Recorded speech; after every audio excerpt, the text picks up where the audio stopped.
Hello, music lovers and vinyl enthusiasts.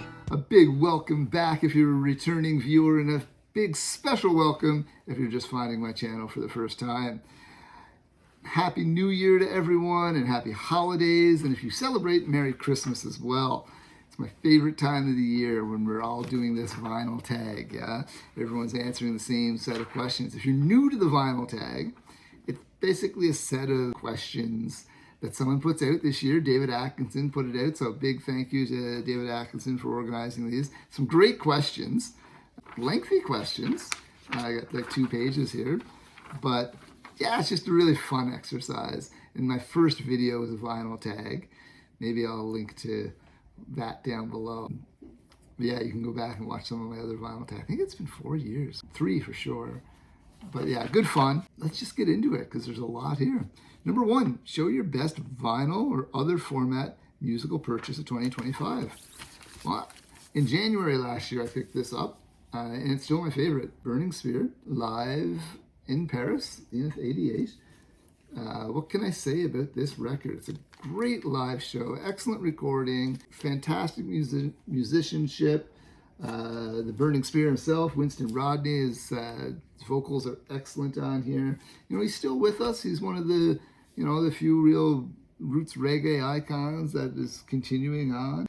I follow his social media and it's Facebook, and his wife, his partner, has dementia, and that's been really touching to follow, to see their relationship. Anyway, but this album, fantastic. I absolutely love that. So, Burning Spear, live in Paris. Number 2, show your favorite live musical experience of 2025. So this year I went to the Stan Rogers Folk Festival for the first time here in Kansas, Nova Scotia. I think they're on like 30 years or something. There's my little parking pass from this year. So it's a camping thing, 3 nights, 2 nights, 3 days of festivities, different stages, etc., etc. Named after this gentleman here, Stan Rogers. Talked about this album before, so I won't say much about that. Other than that, I picked that up at this festival. I got to see Jah'Mila for the first time, reggae artist, fantastic reggae artist based out of Halifax with Jamaican roots. I've talked about her on my channel before as well. So this is her sophomore album that I picked up at the festival. So it was really good to see some reggae at a folk festival.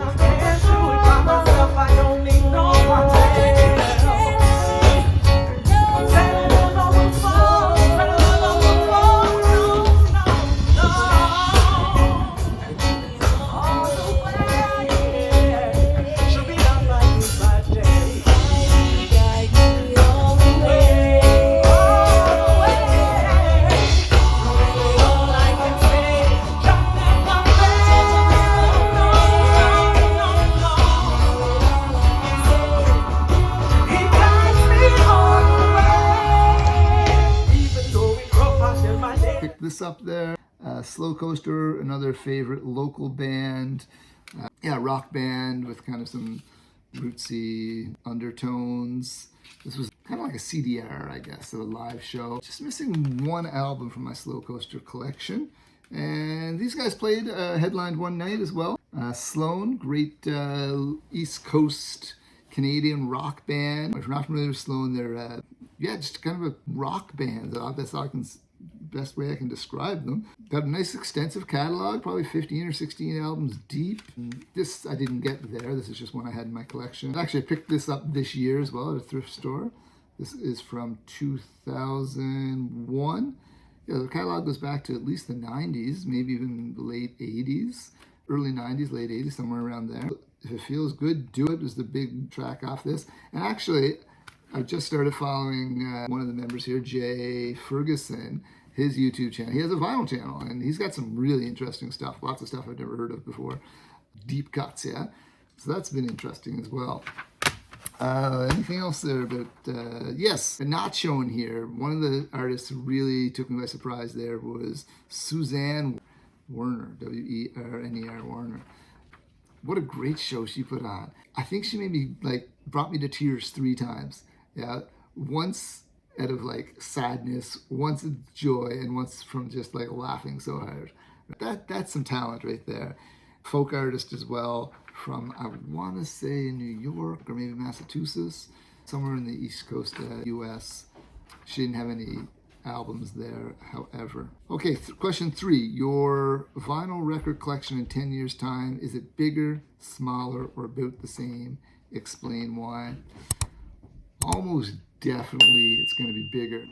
I've only been collecting for like 4 years, and you know, I've got the bug bad, and I'm always booking, and so unless I am moving overseas again, then I might, you know, just take the few most important ones with me. But almost definitely bigger. Okay, number 4. You move into a new home. You play one record, turn it up to 11 to announce your arrival. What is it and why? Well, if I'm moving around here, I'm probably going to be like somewhere fairly rural, living in rural Nova Scotia. So I got to pick something loud, right? If I want the neighbors to hear it, and I want to pick something of my era. So I went with this one right here, Guns N' Roses, Appetite for Destruction. I love this album, man. It rocks, and it's an album that you need to play loud. So yeah, let the neighbors know I'm here. Guns N' Roses, Appetite for Destruction.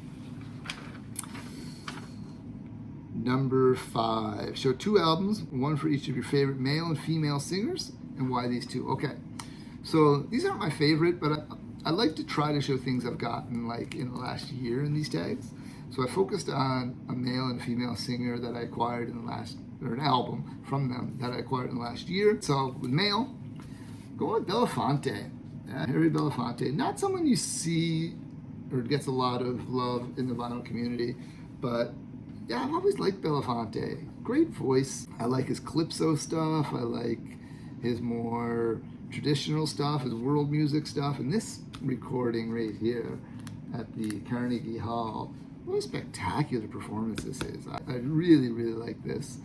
Again, it starts off with some like American songbook kind of stuff, like old Negro spirituals, is what they call Act 1. Then Act 2 is the Caribbean, the calypso type stuff, and then number 4 is kind of more like world music from around the world. So excellent collection of music, sung beautifully by Belafonte. Same one, female this time. We're going with, I picked this up this year, Bobbie Gentry's Ode to Billie Joe. Kind of bluesy, soulful blues, I guess you'd call it. Delta blues, perhaps. Yeah, that title track is fantastic. That was the first track I heard by her. I picked up the Delta Suite, loved the Delta Suite, but didn't really see this around anywhere until recently. It's a corner cut, not in the best of shape, but the album plays good, so. And I love her voice.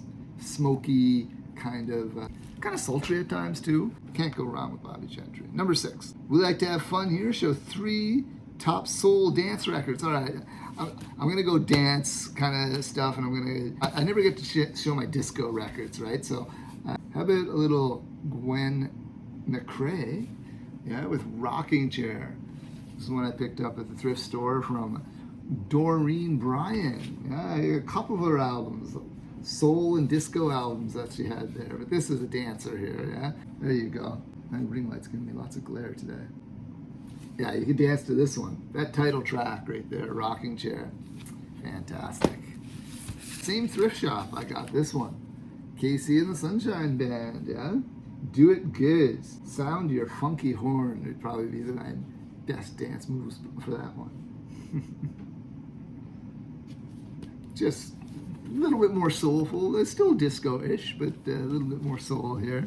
And lastly, not one I got this year, but just, I love this genre, the 60s Latin soul, 60s gold here. We've got Joe Cuba with Bang Bang. We've got Tito Puente with Como Va, Johnny Colon, Ray Barato, Pete Rodriguez, Joe Bataan. So it's like Latin soul and Boogaloo type stuff.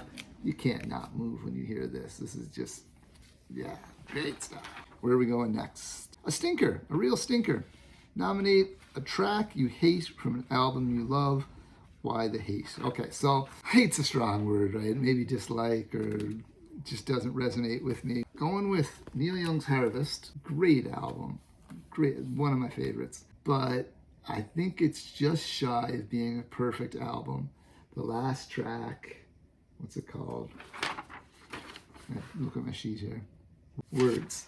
I just find it kind of drones on and on. And it's the last song, and I often get up and just shut it off because I'm over it. Especially at, I don't know, I think it's like last 2 minutes. It's just kind of repeat. I think it's like a 6-minute song, if I'm not mistaken. Let's see if I can get it back here. Yeah, it's just, I can appreciate what he's doing there.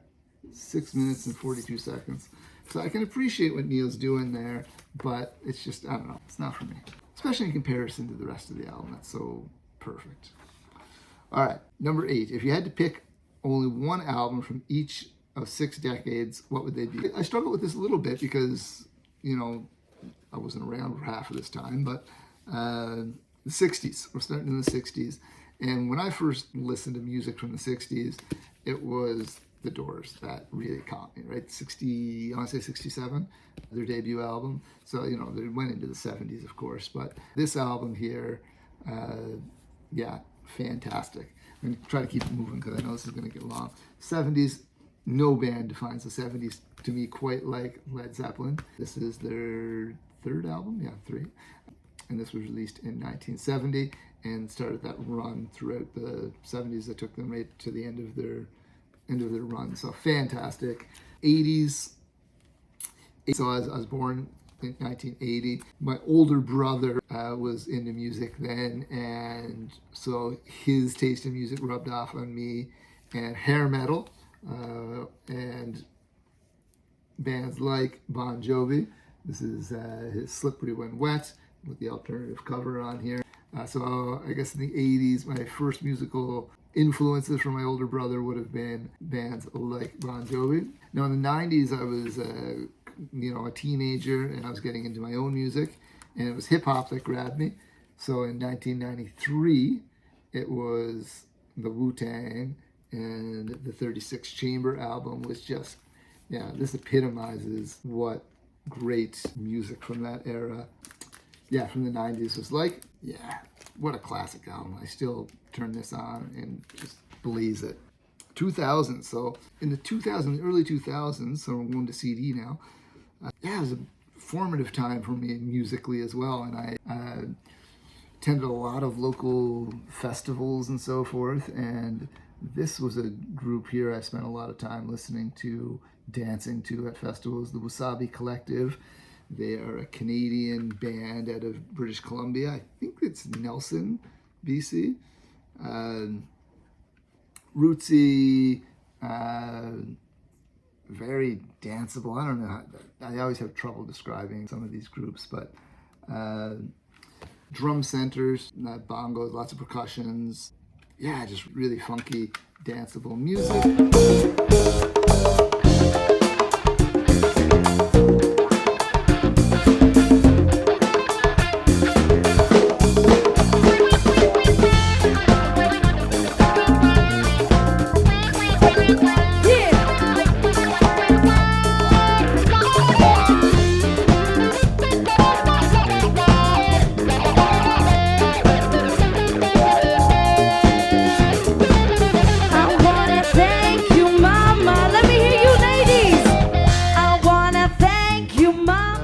In the 2010s then, bit of an odd time musically for me. I was moving different countries and wasn't taking my music with me. I had some digital music and just kind of listened to whatever was around, I guess. I got married in 2010, and my wife quite enjoyed this fella, Bruno Mars.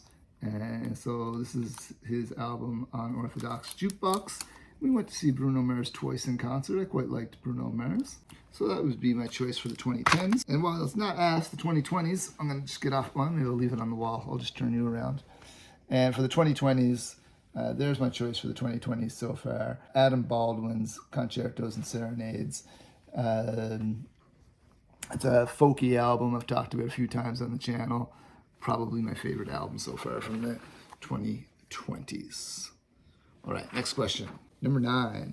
You get an opportunity to spend a day alone with one artist, walking a mountain trail, the beach, or hanging out in the city. Who would that artist be? Well, I guess I got to pick my favorite artist, don't I? Yeah, I'm going to go with Bob Marley. I'd like to spend some time maybe walking the beach, hitting the chalice. Yeah, just musical genius in my mind, right? Musical icon, legend. I thought about Keith Richards because I think Keith Richards would be fun to spend some time with. But if I can do living or dead, I'm going to go with Bob. I'm going to go for a walk along the beach. The next question asks, what's a must-ask question? You know, I don't know if I have a must-ask question. Maybe I want to know about, you know, who shot him when there was an attempt on his life, because he claims he knows who did it, but never really said anything. So, but I probably wouldn't bother asking that, you know, like I'd want to know just more what's on his mind. So I'd probably just ask him if he wants to go play some football. That would probably be the better thing to do. Would kick around the football on the beach for a few hours and chat music. All right, number 11. Show a record that contains a track that always brings a tear to your eye. Or are you a heartless bastard? Well, no, I don't think so. I don't think I'm a heartless bastard. Here's one that came to mind because I was talking about it recently. And that's Eric Clapton from the Unplugged album, Tears in Heaven. And this was written after the death of his son. I think it was written for the movie Rush. And yeah, I just think the whole circumstances around that and the song itself, yeah, that one's a tearjerker to me. So Eric Clapton, Tears in Heaven. So 3 albums from artists you've tried to love, but you're questioning why you bother. Okay, so it's not that I'm questioning why I'm bothered, it's just they just haven't hit yet, at least the first 2. And I'm going to say Springsteen. On paper, I feel like I should really enjoy Springsteen. And I'm just kind of, I don't know, you know, this is my 3rd Springsteen album. I picked this up this year.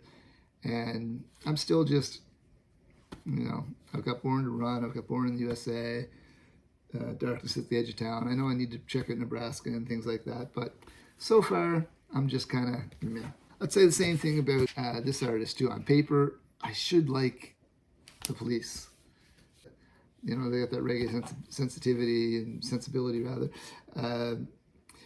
And yeah, I don't mind it, but it's just, I don't know, I don't love it either. You know, I can't quite get into the Police. And for this artist, it's kind of the opposite. Like, I really like this album, but I haven't found any other albums. I've bought 2 or 3 or maybe 4 other albums by this artist, and they're all just kind of, yeah. But this one I really like. I've shown this one before. That's Tom Jones. Yeah, this is his album called Tom from 1970, doing kind of the classic soul songs of the era from the 60s. And I really like it. So I think maybe I just need to seek out more of his 60s stuff. A few other albums I picked up were later albums, and they don't hit, right? Not the way this one does. So Tom Jones, that album hits, but the rest so far haven't. So other artists I'm still giving a chance to. I think there's still some redeeming qualities there, and I might just need the right album. All right, number 13, show an album from an artist whose character disappoints you, or can you separate the artist from the artist, the art from the artist? I can separate the art from the artist. The music is one thing, the personal life is another. At least most of the time I can. There's some artists that, yeah, maybe not. But here's one, I separate the artist from the art, and everyone knows the stories with Clapton. You know, he's said some racist things and some misogynistic things, and he had that lawsuit for someone selling a bootleg CD. And when he did that, I went out and picked this bootleg CD up. Just because he did that, I went up and I said, well, I'm going to go and pick up a burnt CD bootleg CD, just because you're being an idiot. It's not a bad set. It's got some good tunes on here. It's got I Shot the Sheriff, Lay Down Sally, Let It Rain, Double Trouble, Wonderful Tonight, Cocaine, Layla. So yeah, decent set. All right, Clapton. If you had to, number 14, if you had to sell your vinyl along with your record player, show one album that you would hold on to as a keepsake. Well, if I sold both the albums and the record player, I'm not going to be able to listen to the album I can take. And I don't have a lot of sentimental albums, right, that I haven't really attached to. I've got a couple that were in my parents' collection, but I don't really have much of a sentimental connection to even those ones. So I'd probably pick one that is for aesthetic reasons. Yeah. And so if I'm picking one for aesthetic reasons, it's going to be the Wailers' Catch a Fire. So this would be Bob Marley and the Wailers' 5th album. Their first with Island, and it's got that kind of Zippo lighter cover. And I just think that's so cool. So that would be my one I would keep. All right, next, discuss your VC highlights of 2025. If that's a video, link to it below, but it could be a meetup or some event. Well, I have to say that I really enjoy when I participate in Northern Revolution's live streams. It has been on a few times this year, and I really enjoy those evenings. So that would be one. I guess if I had to pick another, it would have to be, I just like looked through my channel and I looked at my videos that have the most views, right? And so I think the one that had the most views was the Soul Tag from 2025 that I did in January. So I'll link that down below as well. And I'll link to Northern Revolution's channel as well. If you're not familiar with it, check it out. Lots of good stuff on that channel. All right, 16, name your favorite musical biopic, if you have one. So this is one I purchased, I think this year, or late last year perhaps, and I just really enjoy it. That is Cadillac Records. So who's in this now? Beyonce is playing Etta James. Mos Def is playing Chuck Berry. He does such a good job with Chuck Berry. Anyway, it's all these blues records from Chess, right? And I just think it's a fantastic portrayal. I have no idea if it's accurate or not. I know, like Mos Def, he plays, as I mentioned there, Chuck Berry, and Chuck Berry's a bit of a controversial figure himself, right? And I think he does that character really well. He's the star to me, actually, in this. Although Beyonce does a good job with Etta James as well, and talks about, you know, her struggles with addiction and so forth, and Muddy Waters, and yeah. I really like this, and I don't know the music well enough to know how accurate it is. So if it's not true to you know, real life, it doesn't ruin the story for me. So I like that. Some other biopics, like I have One Love. I purchased that either last year or this year as well. That was the Bob Marley story. It's also good. I also enjoyed it. You know, I know enough about Bob's life that I know some of the inaccuracies, so it takes away a little bit, but it's still a great biopic. 17. Okay, 3 reasons why jazz matters. And show your favorite jazz albums. Well, these aren't favorite jazz albums, but they are ones I picked up this year. And they do talk about why jazz matters. So when you think of jazz, you know, maybe one of the first American music forms, you don't often think of Canada when you think of jazz, right? Except maybe Oscar Peterson. This is the Oscar Peterson Trio. Like I say, another one I picked up this year. I'm not huge on jazz, and I know very little about jazz. And I know it's one of those genres that you can really get lost in. You know, my introduction was kind of Blue, and I still love that album.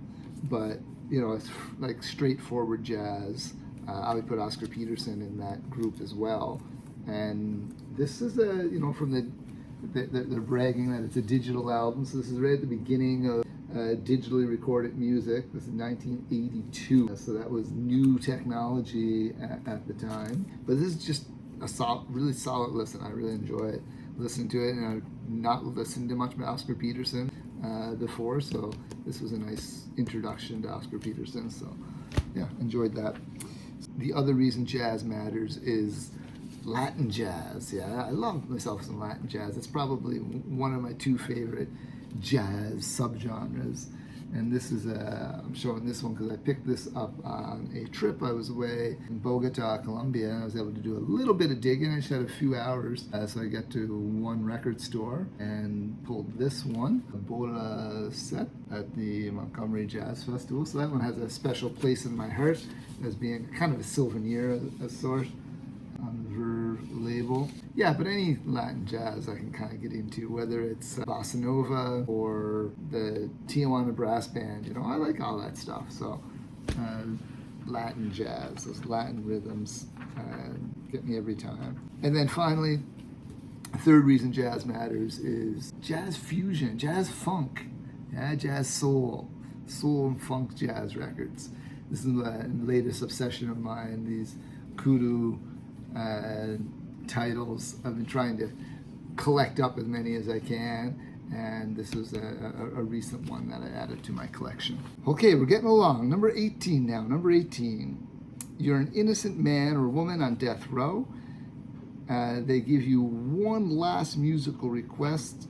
What do you ask for? Well, this was a tough one for me as well, and I wasn't sure if it was the whole album or just a song, so I kind of picked both. And this is Edwin, I'm pretty sure it's his debut solo album. He was the lead singer of a Canadian rock, alt-rock group known as I, Mother Earth. They put out 3 or 4 albums, and then Edwin went solo. There's a song on here called Alive, which I think would be a pretty cool track to listen to just before you say goodbye. It's kind of just talks about the pleasures of life, being alive, another spin around the sun, a refreshing song. The whole album to me seems a bit like Edwin's, I don't know, a drug trip, basically.